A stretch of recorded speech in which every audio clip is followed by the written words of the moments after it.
All righty, good morning, everyone. Today we have a great episode of the podcast. It's Friday. We're going to be talking with Kirt Boudreau, who is the principal chair of C12.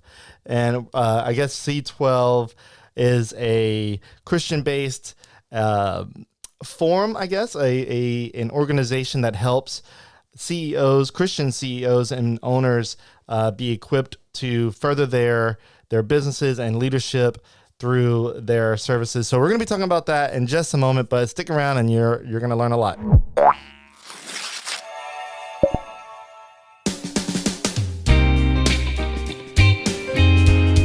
All right, Kirt. So first off, welcome to the T podcast. How's it going today? It's going great. I love to see the sun shine, and thanks for having me on the podcast. I'm looking forward to our conversation. Indeed, man. The sun's shining. Who thought, man, like that we would miss the sun that much? I mean, I feel like it's been cold, it's been warm, it's been rainy the past, I feel like it's 3 weeks now. My yard is just mush. Yeah, same here. Gosh. All right. So tell me a little bit about who you are.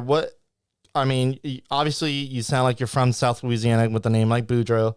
It just doesn't have the X on it, Right. which is interesting. That's right. Yeah. So tell me a little bit about you. Where are you from? If you're from here, why are you staying here? Just kind of give me the nexus of who Kirt Boudreau is. Sure.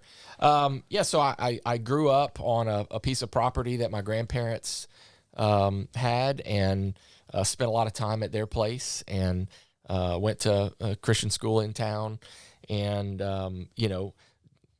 just spent a lot of time on the farm with my grandfather, and so that just built into my my DNA.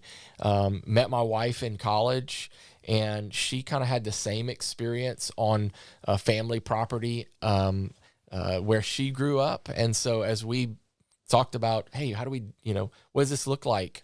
Our experience was very similar, and so we built a house on that property next door to my grandparents, and it was just clear that we were going to be in South Louisiana for a long time. All right, so you're originally from this area, or like Erath, or what area? So Sunset. Coteau area. Yeah. And my wife's from Erath, and so we met at UL.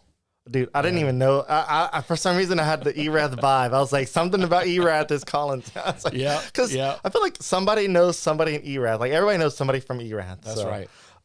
So you're from the Sunset Grand Coteau area. I mean, that's high ground. Like, if you can get out there, you're flood free essentially. Yeah, I remember talking several years ago about how if we flood, it's bad, right? I mean, the interstate's completely flooded, Lafayette's completely flooded, and yet this year we've gotten so much water. It's not like our properties, not like our houses threaten to be flooded, but our animals feel like it's flooded, and the mud and the yuck. Yeah. So it hasn't spared us this year. Yeah, and so for those that are maybe listening and they're wondering. You may be wondering, if you're not, you're about to learn. Grand Coteau stands for Big Hill, correct? Yeah. So there you go. I mean, you're on high ground. Yeah. So if you guys flood, that's bad for everybody else. All right. So you guys are from here. You got married. You bought property. You have 3 kids, from what you were telling me. 3 kids. Yep. Hunter's 17, Annalisa's 13, and Charlie's 8. Charlotte, we call her Charlie. Nice. All right. So it must be a pretty good handful there. Yeah. So tell me kind of going from the beginning and kind of working your way up to C12. And then you also recently purchased Miller's Formal. Hold on, give me 1 second, guys. My kid is off of school today and he's knocking on the door. Give me 1 second.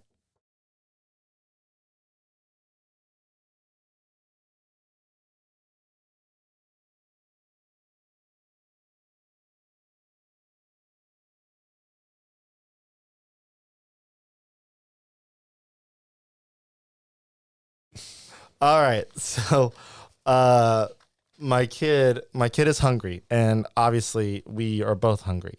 But it's almost lunchtime, and he knows that. He's watching the clock.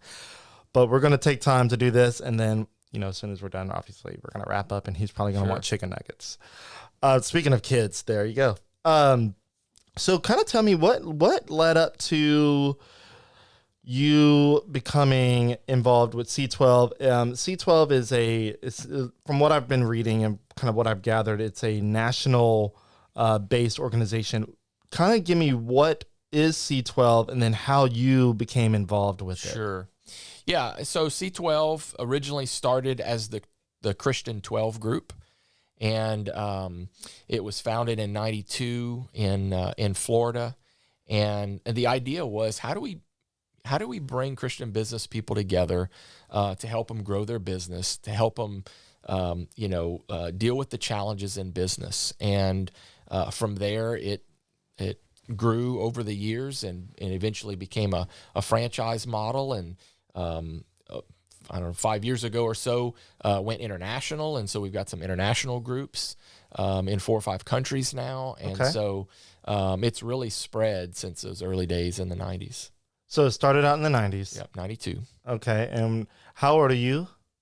So I'm 41. Okay. Yep. So yeah. So I was born in 81. Yeah, I was born in 86. Yeah. So we were just kids, you were probably barely a teenager at that time. Yeah. Right. Yep. Okay.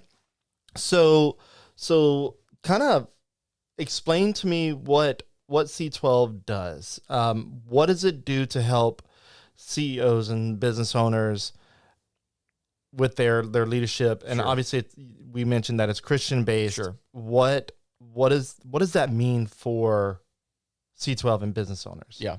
Yeah. So with all peer advisory groups, the power of peers is the key. Right. Yeah. And so when you can bring like-minded people together in a room, build a room that's based on sincerity and trust, humility, you can build relationships that then allow you to grow, right, and deal with the challenges. Look, anybody that's got a business knows that it doesn't matter how small your business is or how big your business is, you've got challenges and problems and opportunities, and you've got great and you've got not so great.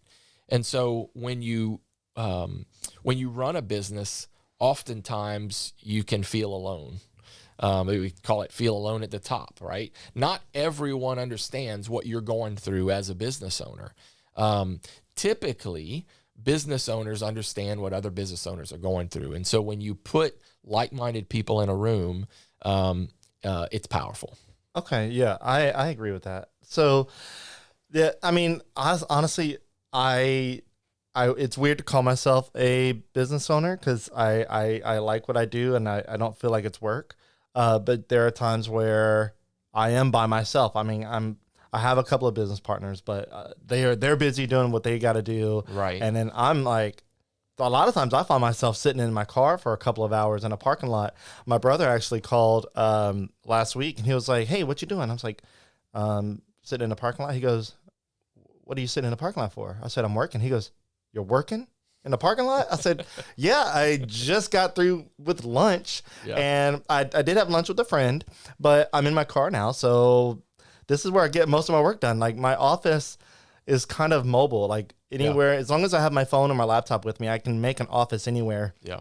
And so, yeah, I guess sometimes I can get to that point where I do feel alone, but that's why I have this podcast. Right. I try to make connections that way. And that's right. That helps out a lot. So I guess like, what is the goal, I guess, in Louisiana, I guess, for C12? I know you have a couple of events that have come already and then that are coming soon. So how can people like get connected and what can they expect? I mean, I'm looking at the website and there's a lot of information. You can find a forum, you can lead a forum. Obviously what you're doing right now it sounds like leading forums. Correct.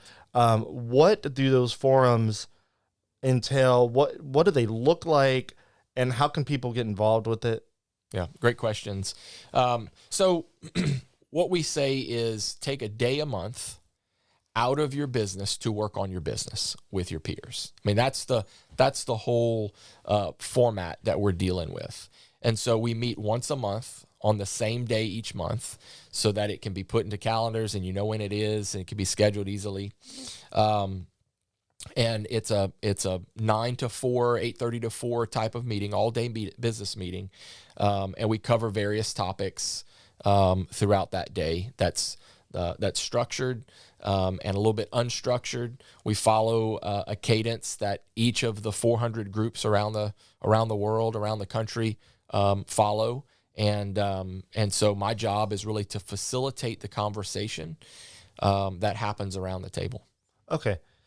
So it's interesting. I just got accepted recently into Leadership Lafayette, which is a program that's been running in Lafayette since 1987, and we're class of 36, and a total of 34 people. And it sounds very similar in the aspect of getting people together, like-minded. Some of us not so like-minded, but we're finding commonality. Sure. And getting us into a room about the similar time frame, like 8 to 5, 8 to 4, and we're asking tough questions about the community and trying to figure out, what's working, what's not working for the community, both politically, governmentally, our life, quality of life. How's that in this area? Right. So it sounds similar. I guess I'm trying to narrow down, you guys talk about business and all that. Is it from a Christian perspective? Because I'm guessing the C in C12 is Christian. Right. Correct. What does 12 mean real quick? Yeah. So 12, I think, has two parts of it. Yeah. 12, the 12 disciples. So as they were putting that together, what better number for a group of guys than that? And also there's wisdom in knowing that when you have a group, there's a number, whether it's 10 or 12 or 14 or 15, there's a number where you lose intimacy with the group, right? Yeah. Like not everybody has a chance to talk, not everybody has a chance to contribute. And so I think conventional wisdom is that 12 is that number, and so are close to that number. And so when you take the 12 disciples and that conventional wisdom, that's where it came from. Okay. Yeah, that makes a lot of sense. So a full group would be 12. Yeah. And so is that what you typically expect in the forums group of 12, or what's your limit? Yeah, it builds towards that.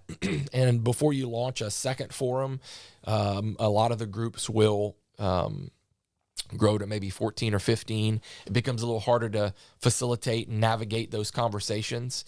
And then the group maybe will split 8 and 6 or however that looks, and then build out those two groups. Okay. So going back to my original question before I got sidetracked with the C12 explanation, because it popped into my mind and I was like, squirrel, kind of thing. But I think it was a good thing to touch on. So how does the Christian aspect work in the group? I mean, obviously, you and I, before we went on, you prayed over the episode, and I love that. Obviously, there's probably elements of prayer that are in the groups. How does the Christian stance lead the conversations? Like, what does that look like in a forum? Yeah, so we like to say that our forums are not networking groups. Like, they're not designed specifically for networking, and they're not Bible studies. So this isn't a Christian businessman's Bible study where we're just going to go in and study the Bible. But there are elements of those within the group. We've got a business curriculum that's MBA level that we use, and that's infused with biblical concepts. And so it allows us to think biblically about work, about employees, about ROI, about sales and marketing and accounting and personnel development and process management and things like that. And so you don't always think about what the Bible might say about a particular topic, like sales.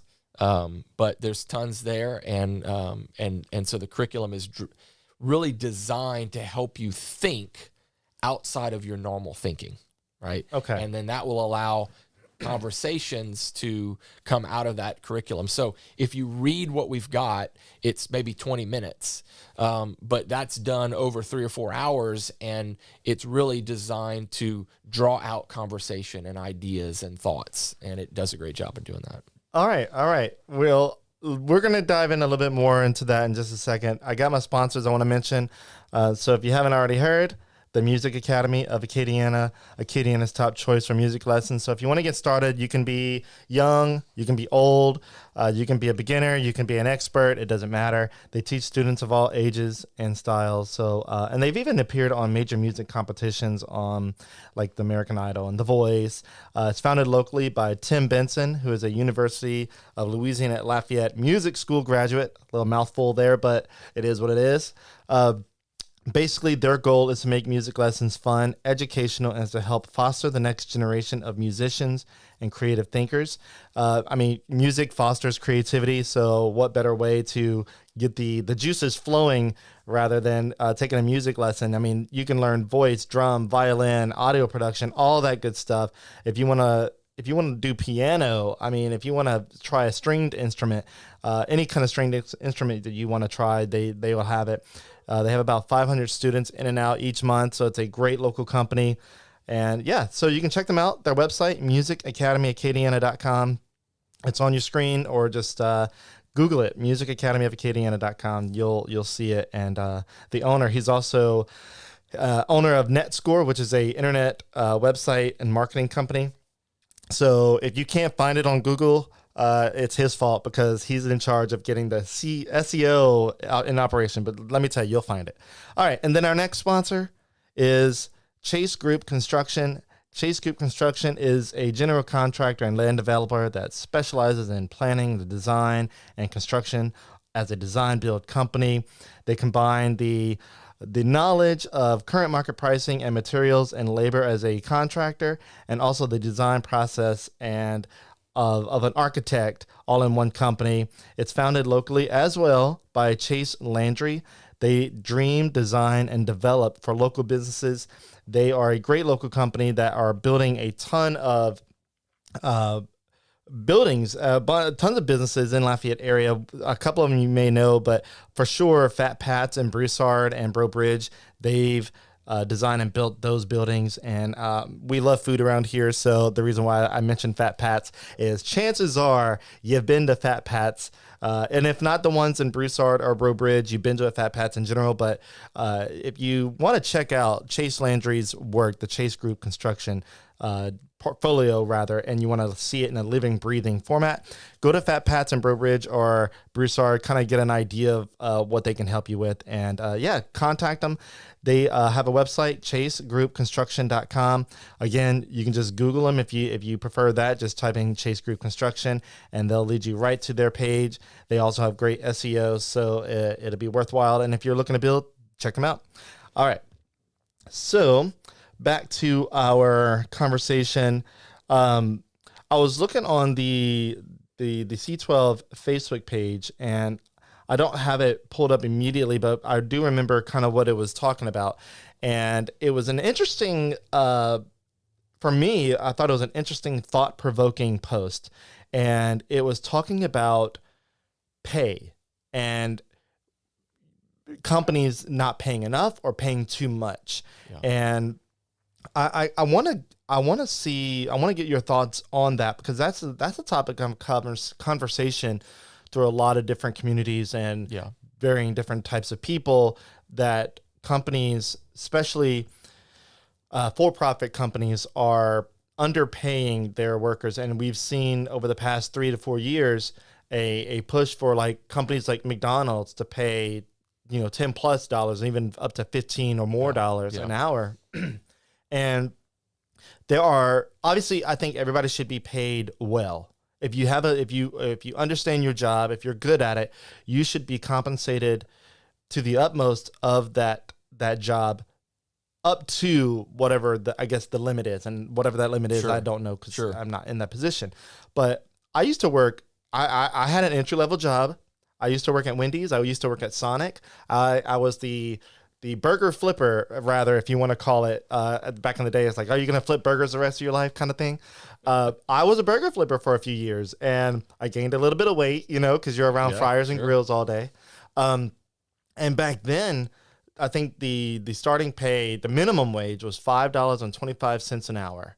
And then at some point it went to $7.25 an hour, I believe. I think we're still where we are. That's right. And I remember back in 2005, 2006, I graduated high school in 2005. So I had to enter the workforce. I was like, pretty much getting to the point where I was like getting on my own. And I moved to Sulphur, Louisiana, and I got a job at Wendy's. And they were paying a lot more because they were short on staff. Katrina and was it Rita? Rita, yeah, in 2005. So it like wrecked the area, and so they were like desperate for employees. So I got more than $7.25. I was like almost $8, and then I thought that was I thought that was amazing. Right. And now kids coming out of high school can make $10+ an hour or more. What does the conversations look like in C12 for like example, that topic of pay? Sure. Because the graphic led that, and I didn't have it in front of me, but I guess I can pull it up real quick. Was it the overpayment, underpayment? Yes. Yeah. Yes. And I guess there were two schools of thought in that situation, because when you underpay, you can lose talent. Right. And if you overpay, you can't afford talent. Correct. So what does the conversations look like based on a topic something similar to that? Sure. So, each month we have a different topic that's connected to what we call our 5-point alignment matrix. And so we're always going to be talking about something related to ministry, or we're going to talk about something related to personnel development or process management, financial management. So in February, we talked about compensation strategy. The first quarter of the year, we tend to spend more time on the personnel development. And so we're going to be doing some things on training and executive talent management and things like that. And so it was interesting to talk about compensation as a strategy, right? Not just, I pay them as little or as much as I have to, but to really have a strategy, because we know that the Bible says that, what you do with your money says a lot about the condition of your heart. Oh, yes. Right? Gosh. And so when businesses apply a strategy, maybe they realize there's a strategy there or not, it communicates something about what's valuable to them. And so we had really robust conversation on benefits and, taxes and, paying people too much and having managers maybe not making them as much as skilled employees, and just the differences in how do you communicate your values through the way you compensate.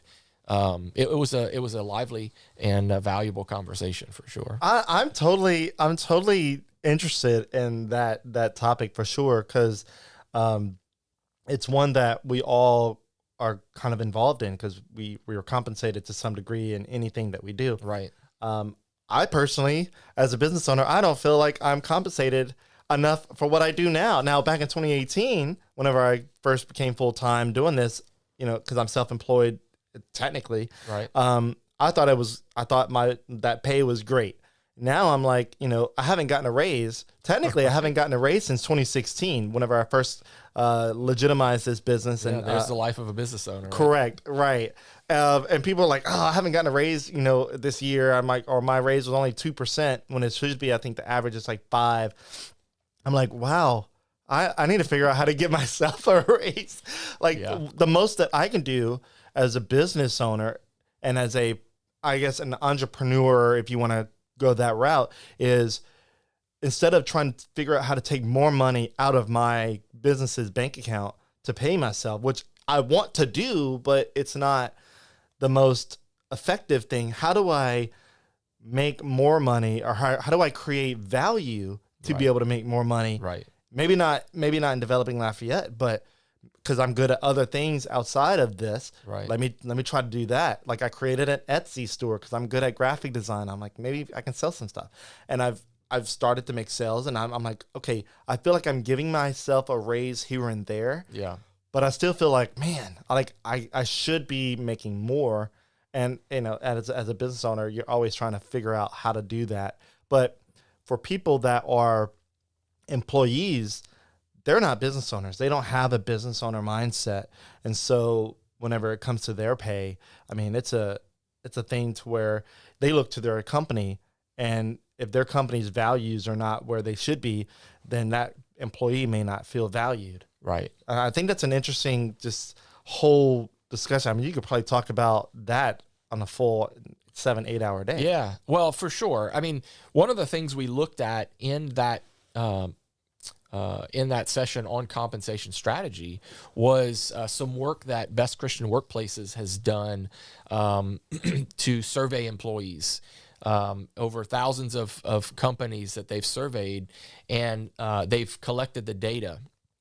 And what they've learned is that rewarding compensation is important, but it's like fifth on a list of 8 factors for a flourishing workplace. And so I've talked to business owners over the last couple of years doing this, and we always talk about different things in meetings, and what's challenging you today, what's keeping you up at night, those kind of things, and I've had conversations where coming out of COVID, business owners have shared that, man, I had to pay more, right, and I paid and paid and paid and up their pay, and to the point where it was significant, 20-30% more. And several years, we're several years from that. And so I asked the question, well, how many of those employees are still with you? And this particular business owner said, 20% of them. Yeah. Right? And I was like, wow. So you spent a bunch of money to keep, and the goal was to keep employees, and yet they left anyway. Right. And so anyway, when you think about compensation, it's not always the first thing to make sure that you're keeping your employees.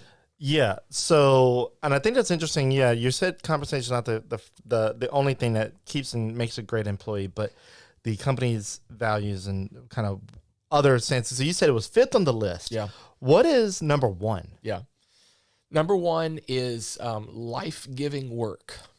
Okay. That's number 1. It's more than double the in terms of response on the survey. It's twice as valuable to employees in a flourishing workplace is to have life-giving work. What does that mean?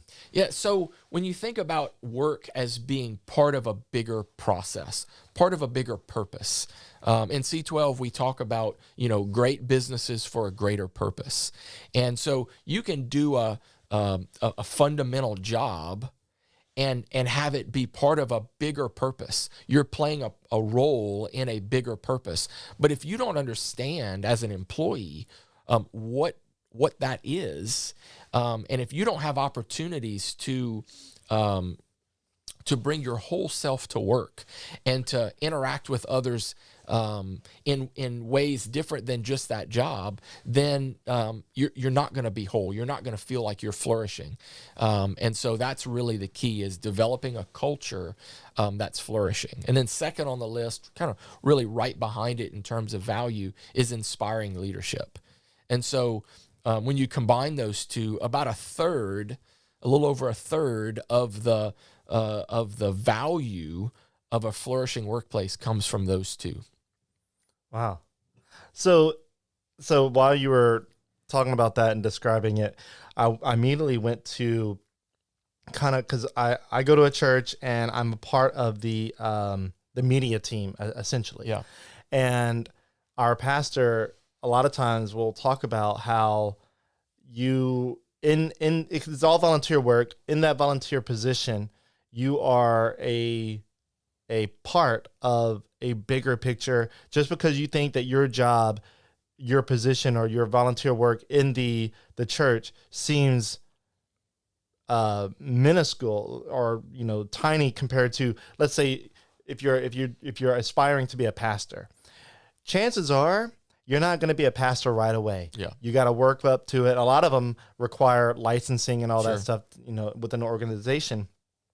But a lot of times you have to start from the metaphorical bottom. Right. And sometimes that looks like, coming on weekends and mowing the grass, or, cleaning the toilets, or, you can bump it up. We have a parking lot staff, or, servicemen group, where they kind of man traffic as traffic comes in. They have cones out, they're directing traffic and trying to make sure that people feel like that they can park easily without feeling like, where do I go? And it's all part of a bigger goal to reach people and to help change their lives, because the people coming in that need to hear the word of God, they may not look at somebody who's working in the parking lot as a part of their ultimate kind of view of what church is, but it all plays a role, like you said, to benefit a greater purpose. Correct. And I think that's interesting that you touched on that. Yeah, and the reality is, most businesses have a greater purpose. Yeah. It's just not communicated well. Especially the millennial age group. They all have a mission. Well, there's a hunger in our society for something that's more than just me. And so the reality of being able to serve others, or the reality of knowing how you've contributed to the positive effects of your customers is important, and being able to track that, have KPIs for employees to know how they're playing a part in the bigger picture is important. And so that's obviously a small part of what we talk about. Yeah, but, obviously. Yeah. So how long have you been doing this? So about a year and a half. About a year and a half? Yep. What is the most, I guess, thought-provoking, or what is the most engaged your groups have had, like, engaging experience? Like, what topic kind of comes to mind when you're in these forums and in these groups that people tend to get really either excited about or worked up on? Is there anything that sticks out? Yeah, we cover so many different topics, and so I don't know that it would be topical as much as it would be what the experience is. So our groups are, when people come in and experience a C12 forum, they're like, wow, this is different, right? It's there's a lot of humility. Most of the time, when you think about getting into a room of successful business people, right? It's trying to one up each other. Yeah, it's kind of intimidating. Yeah, and I think that's what most people think about when they come into this group, and the reality is it's not. And so the experience that has been most powerful is what we call our core business presentation. And so each month, a member gets to share about their business. And so while we've got that sort of thing throughout the forum to talk about different challenges, this is specific to that business owner. And so he gets an hour and a half to come in and say, this is my business, this is what I do. Here's a question, or here's an opportunity, or here's a topic that I'd really like feedback from. We typically record it because, if you're presenting and you're trying to gather all the different thoughts, it's hard to really put them to memory. And so we generally record that. And then after we pray for that business owner, we often invite a partner, a spouse, maybe a lead manager, or someone in their business that is critical to the success of their business to be a part of that day. And so they get to experience it. They get to see the relationships that have been built, and the trust and the care and the camaraderie that's been built. And they begin to say, oh, okay, so now I understand why my boss or the owner or my husband or wife comes back from these forums and is excited, or things that have changed in their life for the better. Oh, I see now. I make the connection now where this is coming from. Wow. Okay. Yeah. So, I mean, it's very impactful from what it sounds like. And then, like you said, it's not so much topical, but just the overall experience. How many forums a year are there? Like, for you, I guess, specifically, I know you had one in February. You have one in March. It's monthly. Yeah. So in Lafayette, okay. each group has a day a month. So if you're a member, you got 12 forums, one each month. And to be in good standing, you're going to come to 10 of those. You're paying monthly to be a part of the group. And then we'll invite guests as we grow the group until the group is full. And yeah, so each group has 12 once a month meetings. So what does that look like? What kind of commitment does that look like? Let's say somebody listening is interested in checking out a C12 forum. I think initially is it free to check one out? Right. So we would have a discovery. We have a discovery process. Normally that starts with a call or a coffee or a meal. You know, we like food in Louisiana. Oh yeah, so, definitely. It's hard to have a business conversation without some food. But anyway, we'll start there and we'll discuss the business. We'll discuss the qualifications. We typically look for business owners that are doing $1 million or more in revenue and have 5 employees. That's where we feel like the content becomes relevant to that employee and the contribution or to that business owner, and the contribution that they bring is also relevant to the group.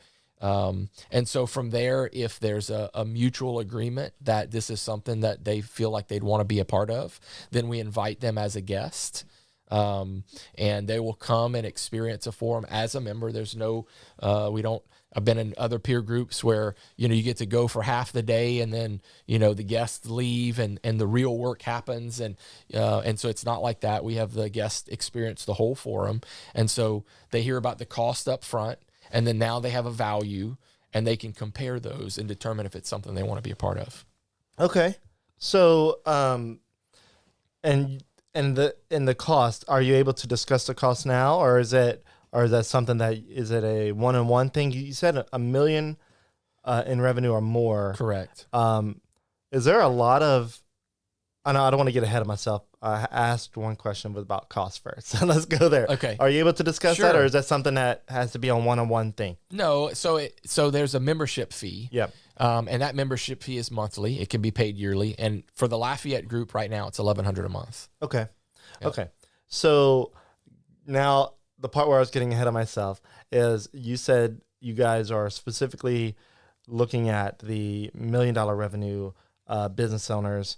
Are there a lot of $1 million revenue businesses in the Lafayette, Acadiana area?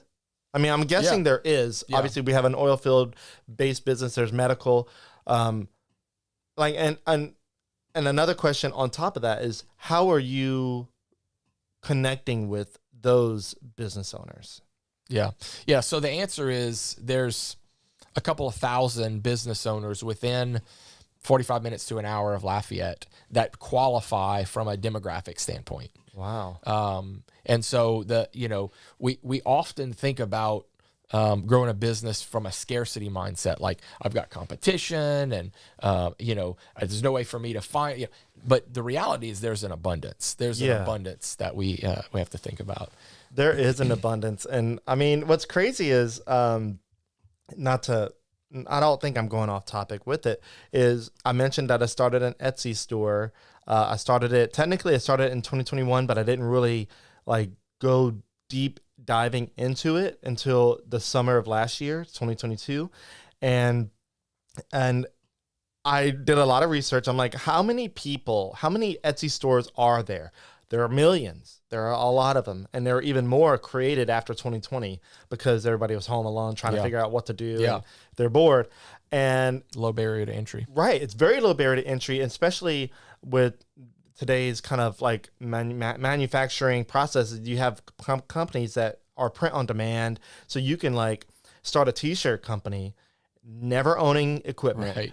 If you have the graphic design skill, as long as you're not copyright infringing on other graphics and t-shirts and logos or whatnot, you can put your original graphics on a shirt and list it on Etsy or Shopify, and ultimately make money if you know how to market right, if you put yourself out there. Right. And I just thought it was interesting. You said scarcity and competition, and I think if you are an Etsy store owner, there is so much competition on there, and it's just funny that you mentioned abundance, that even with all the competition, I've made a decent amount of sales on it with, I don't want to say minimal amount of work. I put a decent amount of work into it, but not as much as if I had to have owned my own equipment and do the actual labor process of creating the product. So just from that point, I mean, it's interesting. And then of course the abundance of other businesses and products and all that, it's so much different throughout the area. We got a comment real quick. A Rusty Steele, who I'm familiar with, and you may know Rusty. So I'll put his comment on the screen there. Rusty Steele says, C12 has changed my life. Love Kirt and our group. Yeah.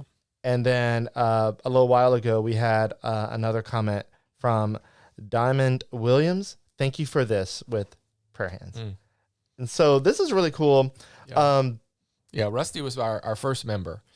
Awesome. It was an interesting experience. You know, I met Rusty. There is not one lever that I've pulled that's produced a bunch of results, right? Yeah. It's been pulling all sorts of levers. And that's a business owner too. Exactly. And, you know, continuing to look for ways, how do I meet people? How do I get in front of somebody? How do I hear about what their challenges are, right? You can't own or run a business without the need for help. And that happens almost naturally in Louisiana. We're very relational. Yeah. But it's not always consistent, and it's not always good advice. And so anyway, so I meet Rusty through doing some work for him, and we start talking, and he's like, hey, you know, I've been part of some other groups and they weren't quite what I was looking for, and this actually sounds interesting. And so I had no members yet at that point, and I invited him, and he couldn't make the first one. He had a death in the family, and I was like, oh. And so he's like, no, I'm coming, and so he came to the next one, and at lunchtime he went and texted his wife and was basically like, this is exactly what I was looking for. And so we talked a little bit after the meeting, and he left, and so his wife contacted my wife, because they're friends, and said, this is great, he's going to join. Like, before Rusty told me he was going to join, my wife called me and said, hey, he's going to. So it was interesting how that worked out. But that's awesome. he's the OG. He was the one that said, look, I want to be a part of this. I know I'm the first. And he's been a great supporter, and he's, you know, encourager. And yeah. Well, it's funny, as you were talking, we got another comment, and another member, Marcus Meir, who I've had on the podcast before. He says, I'm a member as well. C12 South Louisiana has changed the trajectory of Meir Group CPAs. So that's an awesome testimony right there in itself. It's interesting. I didn't realize just how many people may be a part of this. Like, it seemed so new to me, and I'm like, what is C12? And like, full disclosure, you have advertising running on our website. Right. And even then I was like, what is this? Like, I had to do my own research. I said, you know what? I love that they're using our website to advertise. I'm like, but what are they advertising? So I dug into it, and I'm like, okay, I'm interested. And that's why I sent you the podcast booking link. Cause I said, I think for me to be able to really understand more, is having this one-on-one conversation on. You mentioned the Acadiana area is very relational, and you know, and with my leadership Lafayette thing, I learned that I had to take a what do you call that? A strengths test, Strengths Finder. Strengths Finder, Clifton Strengths, and I've learned that I'm a ideation guy, I'm a relator, I'm strategic, and the relator part was interesting because I'm like, I guess I can relate a lot with people, and I like talking with people, but in high school I didn't think that I was that type of person. I was friends with almost everybody. So, like, you know, typically in the world you have cliques, whether you're in high school or in the community, there's cliques in the community and in high school. And in high school, I was able to kind of travel along all of the different groups and talk with them and relate with them. Yeah. But I still felt alone. And you didn't see that as a gift? Not at the time. Yeah. Not at the time. I would always tell people, like, I don't really see cliques in my high school because I was so blind to the fact that I was crossing all of them. Yeah. And I guess now, being an adult, I'm realizing that, and especially with this Clifton Strength finding, I'm like, it blows my mind just to know that there are so many different variables to what makes a person an individual, and how they communicate and how they relate to people, and or how they don't relate to people in a sense. Right. So interesting. And so I find this dynamic fun to see that there's so many comments coming through that people are actually connected and are listening to what this is, because I thought this was so new that I didn't know just how much reach this talk would even have. Yeah. Well, Marcus was a third or fourth member this past summer, and we met through a shared picture on LinkedIn, and he was connected to somebody that was connected to me or had been a guest, and he's like, hey, I think I want to be a part of that. And so he came and experienced the forum, and we met for lunch, and he was actually gonna say, no, I'm not gonna join. And I said, okay, yeah.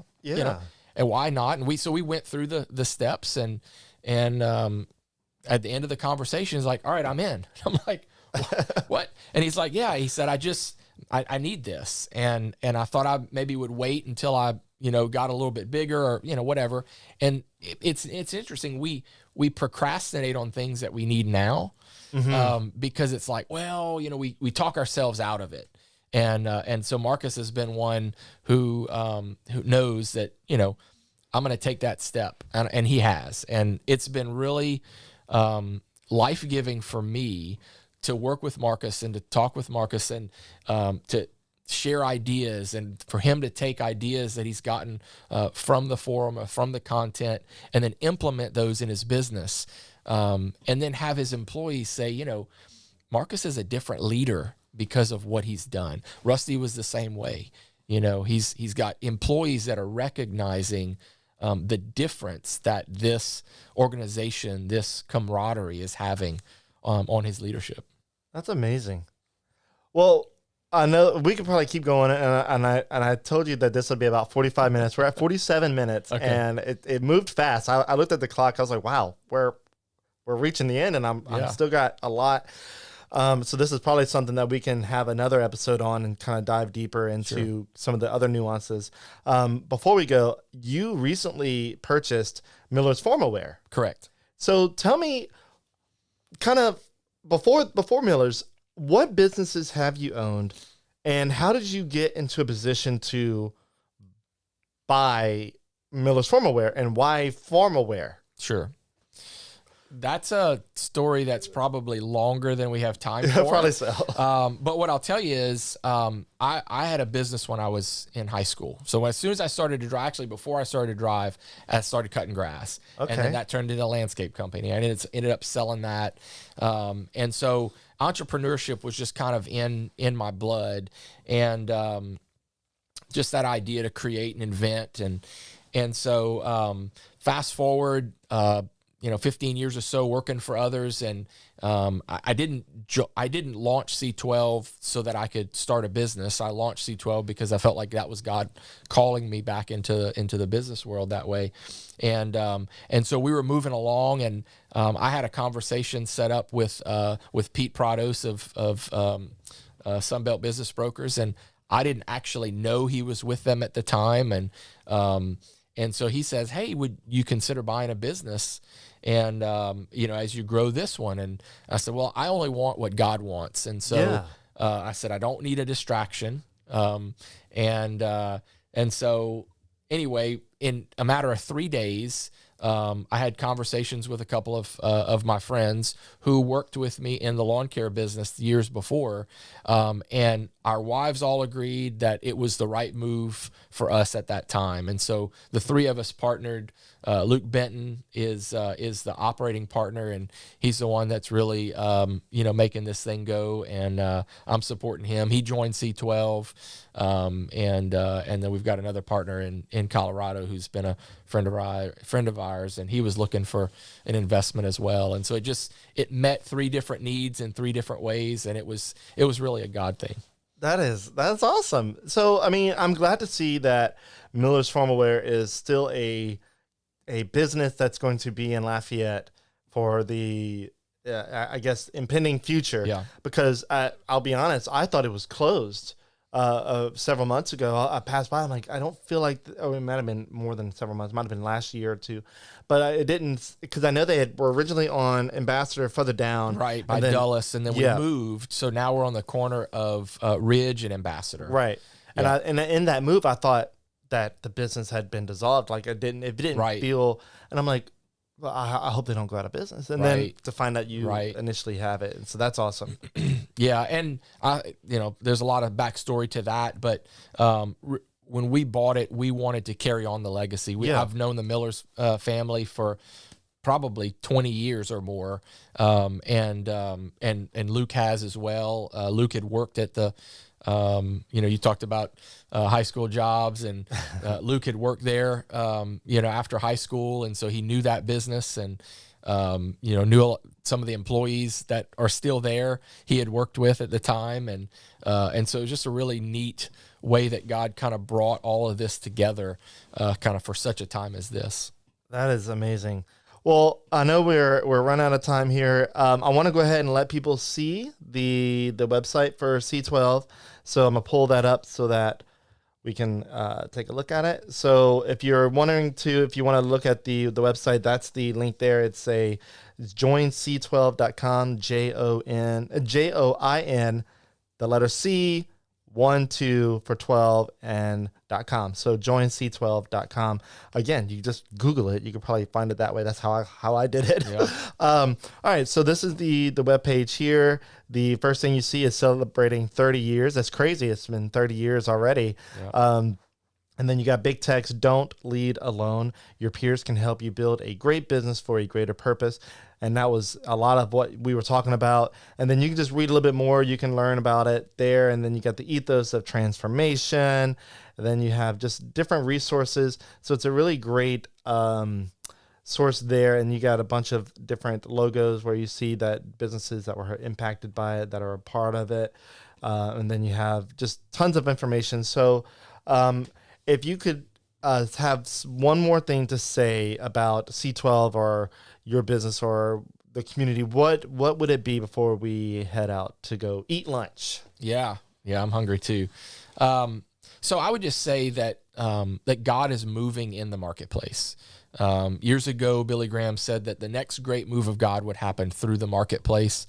We've seen, because of COVID, people have some not come back to church. Their churches were shut down at times, but business kept going, and businesses come back maybe faster.